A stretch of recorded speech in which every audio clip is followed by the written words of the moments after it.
Okay. Okay. History of science fiction. Basically, science fiction. There were a few good films like Metropolis that came out and King Kong, but most science fiction movies were pretty terrible.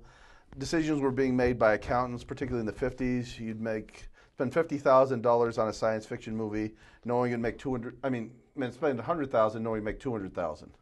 You know, and Forbidden Planet came along. They spent $2 million on the film, another $4 million another $2 million, making it $4 million advertising it, made $1 million. So basically, they went back to the model.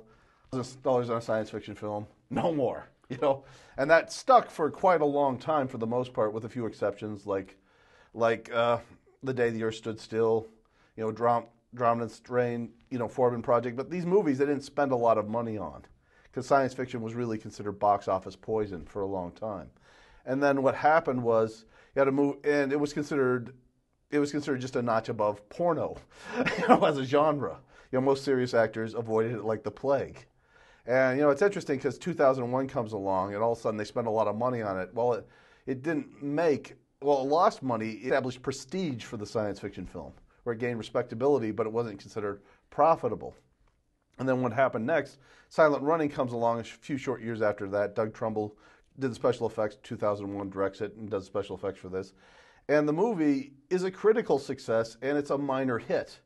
They spent $20 million. The studio only spent $1.3 million, but other people donated money, time, and energy. So it was really a $20 million film that they got for $1.3 million. But the movie made, and they had no advertising budget, but the movie made $30 million. So they're like, okay, and a critical success as well as a minor hit. You know, they're like, okay, you can make money from science fiction, and it can be a critical success both. You know, maybe this is an untapped reserve. You know. And then what happened was, as you know, Star Wars came along a few short years later, 1977, and it was a critical hit and a box office runaway. It was a box office bonanza. And now all of a sudden, you know, they were going back to scripts like Alien, which had been sitting on the shelves for several years, and they said, okay, maybe spending $200 million making a movie, science fiction movie, isn't that bad of a bet. So what happened was they decided to do that film, but they took some big risks in doing it. And you have to understand something also. A movie called Star Crash came along about the same time as Star Wars, and it bombed. And the thing was, it used the old formula of science fiction films, not the formula they used with Silent Running. You know, it used the old formula for films like Buck Rogers and Flash Gordon. You see what I'm saying?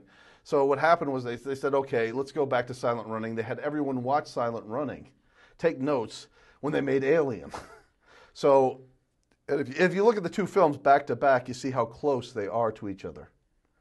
So what happened was Silent Running comes, you know, so they actually had them sit and watch that, and they even interviewed the actors who did Silent Running. And they told them that they were told, you know, yourself not as astronauts, but think of yourselves as guys working on a fishing boat or oil rig. It's just regular blue-collar guys. And they asked them, well, what other instructions did you get as an actor? They said, very little. So they did the same thing on Alien, too, where they told them, okay, we're going to tell you, think of yourself as truck drivers in outer space and figure out your own performances from there. And if you're confused, too bad. Too bad. You know, the actors in Silent Running, they said, you know, we were confused, we were disoriented, but it really helped out. So they did the same thing. Okay, it worked in Silent Running. We're going to do it again in Alien. So what happened was, but they did all the same stuff that they did in both films. They had the grunge look of science fiction, not the pretty, you know, look of, you know, 2001. You know, the dirty, you know, practical 18-wheeler in outer space. You know, just, you know, pipes running everywhere, wires running everywhere. Don't care what it looks like. It's cheap. You know, but it's utilitarian. No. And now you have like your average schmucks, you know, working as astronauts, not your best and brightest anymore. So, you know, and they did the same thing in both films, Alien and Silent Running. But one of the things is that, you know, I'd like to comment on the movie Alien was, you know, it was a $200 million film and they took huge risks.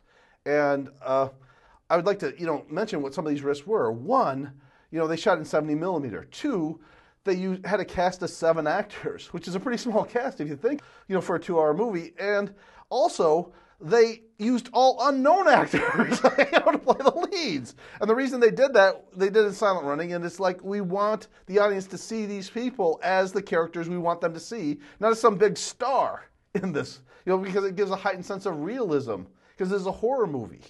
And they did things where, that were also innovative for its time, where we're not going to have a hero and a villain that's clear. Have regular blue-collar people doing a job.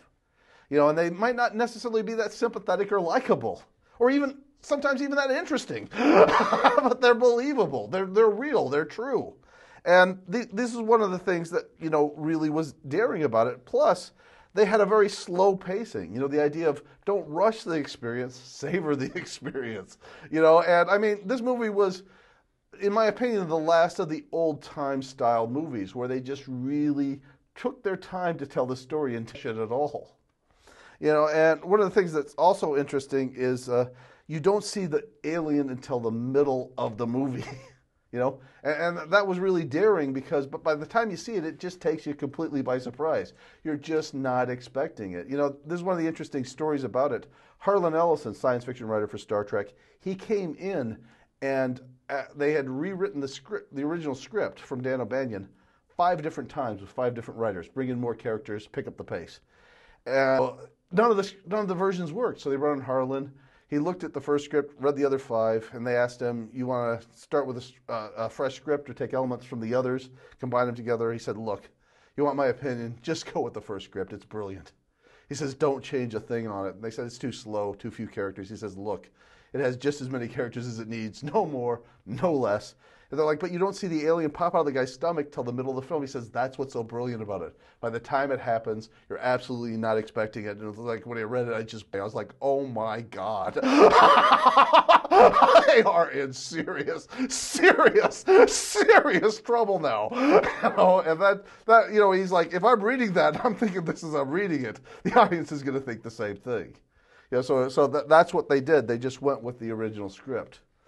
But one of the things that they also did that was rather daring was they had Tom Skerritt appear to be the hero of the story and the central character right from the very beginning. And I thought that was so interesting because if you look at the way they shoot it, you barely see Sigourney Weaver as Ellen Ripley in the first few minutes of the film. She's really just pushed way in the background, as to say she's just a minor character in here. And when Tom Skerritt talks at the beginning, you have a close-up on him, and then you have, when Sigourney Weaver talks, you have a 2-shot of her and Veronica Cartwright together, not where Veronica Cartwright talks, and then she talks second, as if to say she's a minor character in here, and she's probably going to be one of the first people to get it. But that was, but by the time, the way they're training you, the way you're used to expecting, the way they're filming it, she's a minor character. And then you realize at the end of the story, she's the sole survivor. She's the hero, and it's a woman, And it's like this had not been done in a movie before. You look at Cameron's even admitted Alien was his favorite film of all time. And if you look at his movies, you can see that influence in them. You look at Avatar, you have strong women characters who are warriors. Like Sigourney Weaver's character in, Alien, and he even has Sigourney Weaver in Avatar. That's how much he loves the film, But yeah, it's funny because I actually got to meet James Cameron, and I actually met him after he saw the movie Alien, and we were talking about it. He's like, yeah, I love it. I couldn't stop talking about it. But he was actually working as a truck driver at the time, believe it or not. He wasn't a household name like he is now.